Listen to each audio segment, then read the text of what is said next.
মুখে হারাম বলছে আর পাছার উপরে লাথি মারছে আর ভাতে থুথু দিছে। যারা রং মিস্ত্রির কাজ করে, যারা স্যানিটারি কাজ করে, ওরা নাকি 10টায় আসে। আর যারা রাজমিস্ত্রির কাজ করে ওরা 8টার নাম দিয়ে 8:30টায় থাকে। ওইদিকে আবার বিকেলেশ্বর কাজ করার শুরুর নাম দিয়ে 2টা 2:30টায় শুরু করে। তার মানে রুজিটা আছে ফাঁকি দেওয়া। আমি বিদেশে যখন যাই এমন কোনো জায়গাতে ঢুকিনি যেখানে বাঙালি কাজ করছে। আমি জিজ্ঞাসা করেছি তুমি কত ঘন্টা ডিউটি করো, বলে 10 ঘন্টা 12 ঘন্টা। তার মধ্যে একজন বাঙালি ঢেঁড়স লাগাতো, ঢেঁড়সের জমি ঠিক করতো। তো বলছে যে আমি থাকতে পারিনি, পালিয়ে এসেছি এই জন্য যে আমি খেতে বসেছি 8টায় ডিউটিতে যেতে হবে, তো 8:03 বেজে গেছে।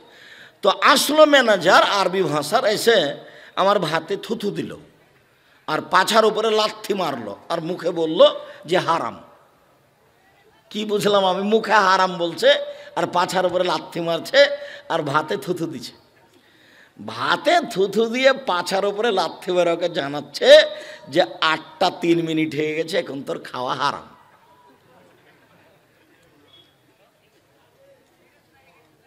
এর নাম বিদেশে কাজ। ওটা এদেশেও আছে, বিমানবন্দরে আছে, ডিউটির 19-20 নেই।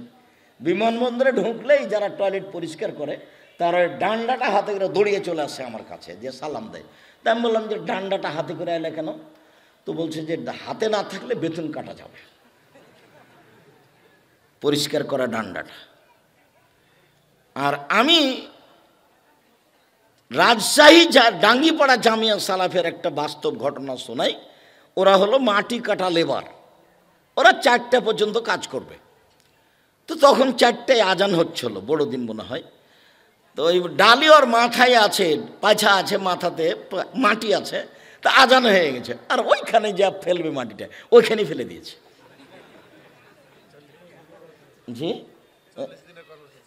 জি, মানে সময় হয়ে গেছে, সময় হয়ে গেছে, সেই জন্য এই মাটিটি আর ওখানে নিয়ে যাবে না, এখানেই ফেলে দিয়েছে।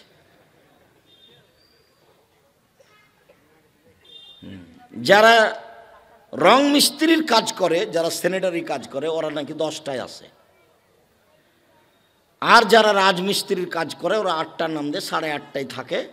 ওইদিকে আবার বিকেলেশ্বর কাজ করার শুরুর নাম দিয়ে 2টা 2:30টায় শুরু করে। তার মানে রুজিটা আছে ফাঁকি দেওয়া।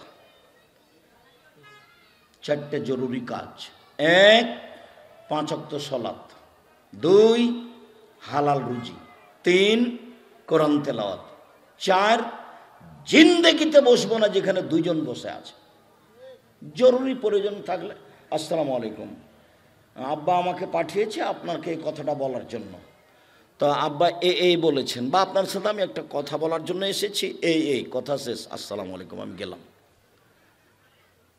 আড্ডা পিটা চিরদিনের জন্য হারাম। তাতে আমি একটা ছোট্ট বাক্য বলে রেখেছি যে আড্ডা পিটা মানে কারোর বদনাম হচ্ছে। বদনাম হচ্ছে খালি যদি আপনি বলেন ঠিকই বলেছিস, আসলেই খারাপ। তা আপনি যে বলে দিলেন ঠিকই বলেছিস, আসলেই খারাপ, এই আসলেই খারাপ ঠিকই বলেছিস, এই পাপটা আপনি এক পাল্লায় দেন, আর পুরো জীবনের তাহাজ্জুদ পড়ার হজ করা পাপ এক পাল্লায়, নেকি এক পাল্লায় দেন। এটা ভারী হবে। কেন? এটা বদনাম। এটা কি বদনাম? ওরা চলমান চেয়ারম্যানের বদনাম করছিল। তো আমি যে বসলাম, তো কিছুক্ষণ পরে 2 মিনিট 1 মিনিট পরে আমি বলছি আসলে ঠিকই বলেছিস, এই বর্তমান চেয়ারম্যান আসলেই খারাপ। এর জবাব কি? আজকে ওই কি বলছে যে এমপি নমিনেশন দিয়েছে, তো ওই চিরির বন্দরের ওরা খুব, যার ওরা নমিনেশন পেয়েছে তার খুব প্রশংসা করছে। তা আমাকে খুব ভালোবাসে, তখন আমাকে বসে রেখেছে ওখানে। কি খাওয়ার দিচ্ছে, খুব ভালোবাসা দেখাচ্ছে। তা বলছি আপনারা যেই প্রশংসা করছেন এর যে কি হবে আল্লাহ ভালো জানে। আড্ডা পিটবেন না, চিরদিনের জন্য হারাম। সম্মানিত দিনী ভাই, সুদ মহাপাপ, দুনিয়াতে তার শাস্তি উল্লেখ নেই। কেউ যদি অবিবাহিত অবস্থায় জেনা করে তাহলে তাকে 100 লাঠি পিটিয়ে এলাকা থেকে 1 বছরের জন্য তাড়িয়ে দিতে হবে। পরকালে তার জাহান্নামও হতে পারে, জান্নাতও হতে পারে। এর চেয়ে বড় পাপ আছে, কিন্তু শাস্তি এরকম নয়। এতিমের মাল খেয়ে নেওয়া এর চেয়ে বড় পাপ, কিন্তু শাস্তি এরকম নয়। কেউ যদি বিবাহ করার পরে জেনা করে তাহলে তাকে ইট ঢেল পাথর দিয়ে মেরে মেরে মেরে ফেলতে হবে, তার একদিন বেঁচে থাকার সুযোগ নেই। এদেশের লাখো ভাবিকে ইট পাটকেল দিয়ে পাথর দিয়ে মেরে ফেলতে হবে সরকারিভাবে যারা দেবরের সাথে জেনায় লিপ্ত হয়েছে। এদেশের লাখো দুলাভাইকে সরকারিভাবে ইট ঢেল পাথর দিয়ে মেরে ফেলতে হবে যারা সেলিকার সাথে জেনায় লিপ্ত হয়েছে। এদেশের লাখো পুরুষ নারীকে ইট ঢেল পাথর দিয়ে মেরে ফেলতে হবে যাদের জাজল্য স্ত্রী বাড়িতে আছে, এরপরে অন্য মেয়ের সাথে জেনায় লিপ্ত হয়েছে। এখান থেকে বাঁচার দুনিয়াতে কোনো পথ নেই। এটা দুনিয়াবী শাস্তি, পরকালে জাহান্নামও হতে পারে, জান্নাতও হতে পারে। 3 শ্রেণীর পাপীকে মারা যায়, মারা যায় নয়, মারতে হবে। সরকারিভাবে হত্যা করতে হবে 3 শ্রেণীর পাপীকে। তবে 2 শ্রেণীর পাপীর বেঁচে যাওয়ার পথ আছে। 3 শ্রেণীর পাপীকে হত্যা করতে হয়, তার 1 শ্রেণীর পাপী বলছে যে আমি কোরআন মাজিদ মানি না, সরকারিভাবে একে হত্যা করতে হবে। কেন? ও বলেছে কোরআন মাজিদ আমি মানি না। তো একে ফাঁসিতে নিয়ে যাওয়া হয়েছে সরকারিভাবে, ফাঁসির মঞ্চে দেওয়াও হয়েছে টান টান। তখন বলছে আচ্ছা আচ্ছা ভুলেছে, আমার ভুল হয়েছে, আমি কথা ফিরিয়ে নিলাম। কোরআন মাজিদ আল্লাহর বিধান, কোরআন মাজিদ আল্লাহর দেওয়া গ্রন্থ, ওকে নামিয়ে নিতে হবে। কিন্তু পাপটা ছিল তার হত্যার যোগ্য, কিন্তু তার নিজের কারণে আবার কি হলো, ফিরে আসলো। আপনি যদি আমাকে হত্যা করেন তা আমার বাপ মা আপনাকে হত্যা করে নেবে, তার নাম কেসাস। তো আপনি আমাকে হত্যা করেছেন, এখন আমার বাপ মা আপনাকে হত্যা করার জন্য সরকারিভাবে বলা হয়েছে, মঞ্চে আপনাকে নিয়ে যাওয়া হয়েছে, শুলি মঞ্চে, ফাঁসি মঞ্চে। এখন আমার বাপ মা বলছে মাফ করে দিলাম, মাফ করে দিলাম, না না না আমরা কেসাস নেব না, মাফ করে দিলাম, আমরা কেসাস নেব না, মাফ করে দিলাম। এখন আপনাকে মঞ্চ থেকে নামিয়ে নিতে হবে, কেননা মাফ করে দেওয়া আপনার ব্যাপার। হত্যা ছিল, পাপ ছিল হত্যার যোগ্য। 3, বিবাহ করার পরে জেনা করলে তাকে হত্যা করতে হবে, ফাঁসি দিতে হবে, ইট ঢেল পাথর দিয়ে মেরে ফেলতে হবে। পৃথিবীর এমন কোনো বিধান নেই যে বিধান দিয়ে তাকে বাঁচাতে পারা যায়, বাঁচানোর কোনো পথই নাই। যে মেয়েটা এসে বলল যে তাহেরনিয়া রাসূলুল্লাহ, আল্লাহ রাসূল আমাকে পবিত্র করেন, একটা মহিলা এসে বলছে। তো আল্লাহ রাসূল বলছেন ইরজেই, বাড়ি ফিরে যাও, আস্তাগফিরিল্লাহ, আল্লাহর কাছে ক্ষমা চাও, তুবি ইলাইহি, তওবা করো, আল্লাহ তোমার পাপ ক্ষমা করে দিবেন। তখন মহিলাটা বলছে আতুরাতুনি কামানা তান্তা মাজুনুল মালিক, ও মাজুনুল মালিকের বিচার না করে তাকে ফিরিয়ে দিয়েছিলেন, সেইভাবে আপনি আমাকে ফিরিয়ে দিতে চাচ্ছেন। অন্না হবলা মিনাজ জেনা, আমার পেটে সন্তান আছে, অবৈধ সন্তান, বিচার করে দেন, আমি ফিরে যেতে রাজি নই। তখন আল্লাহ রাসূল বলছেন আচ্ছা ঠিক আছে, ইরজাই হাতা তালে দি, বাড়ি চলে যাও, যেদিন তোমার বাচ্চা হবে সেদিন আসো, বিচার করে দেব। তো মহিলা চলে গেল। মুসলিম গ্রন্থে এসেছে যে সবে মাত্র বাচ্চা জন্ম নিয়েছে, সেই বাচ্চাকে তেনাতে জড়িয়ে নিয়ে, ন্যাকড়াতে জড়িয়ে নিয়ে রাসূলের দরবারে এসে বলছেন এ দেখেন বাচ্চা প্রসব হয়েছে, বিচার করে দেন। অবস্থা দেখে তো আল্লাহ রাসূল একবার অবাক। আল্লাহ রাসূল বলছেন ইরজাই, বাড়ি ফিরে যাও, ফারজাই হে, বাচ্চাকে দুধ খাও, হাত্তা তাতমি হে, যখন বাচ্চা দুধ ছেড়ে দিবে নিয়ে আসিও, বিচার করে দেব। মহিলা বাচ্চা নিয়ে বাড়ি চলে গেল। 2 বছর বাচ্চাকে দুধ খাওয়ালো। দুধ মা প্রমাণের জন্য 2 বছর সময়সীমা। মায়ের দুধ বাচ্চা খাবে যতদিন বুকে দুধ আছে, 2 বছর 3 বছর 4 বছর তাতে আসে যায় না।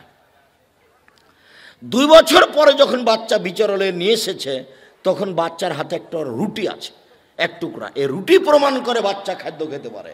এখন মহিলা এসে বলছে দেখেন আমার বাচ্চা দুধ ছেড়ে দিয়েছে, বিচার করে দেন। দেখছেন ওর পরকালের ইচ্ছে। ওয়াসাদাহু বিয়াদিরজিলিল মুসলিমিনা। আল্লাহর নবী বাচ্চাটাকে একজন মুসলমানের হাতে দিলেন, বললেন যাও তুমি বাচ্চাটা লালন পালন করো। আর বললেন সঙ্গী সাথী ইজাবু বিহা, তোমরা একে মাঠে নিয়ে যাও, ওয়াহফিরুল্লাহ সাদরাহা, ওর জন্য একটা গর্ত খোঁড়ো, বুক পর্যন্ত গর্ত খুঁড়ে তাকে মাটিতে বুক পর্যন্ত পুঁতে দাও। ফারজেমুহা, চতুর্দিক থেকে ইট ঢেল পাথর মেরে মেরে তাকে মেরে ফেলো। বুক পর্যন্ত মাটিতে পুঁতে দিয়ে আমরা চতুর্দিক থেকে ইট ঢেল পাথর মারতে লাগলাম। খালিদ ইবনে ওয়ালিদ বলছেন আমি তার মুখের উপর একটা পাথর মারলাম, পাথরটা তার মুখে লেগে মুখ ফেটে রক্ত ছিটে আমার গায়ে এসে লাগলো।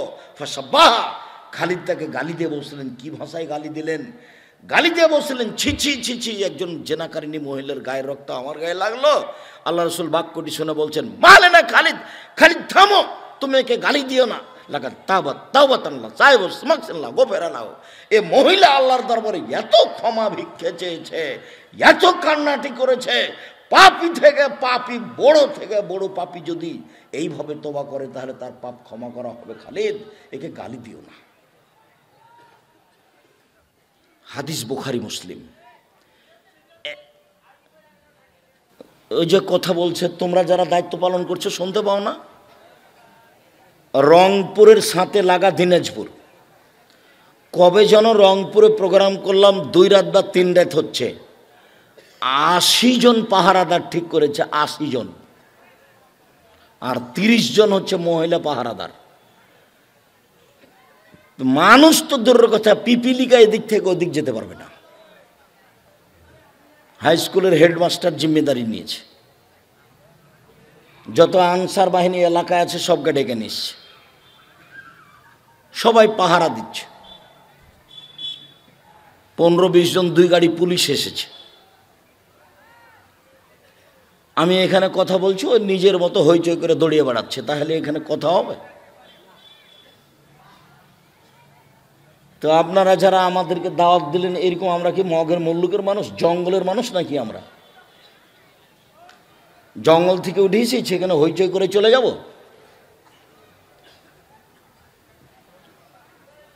ভবিষ্যতে আর এমন কাজ করতে হবে না।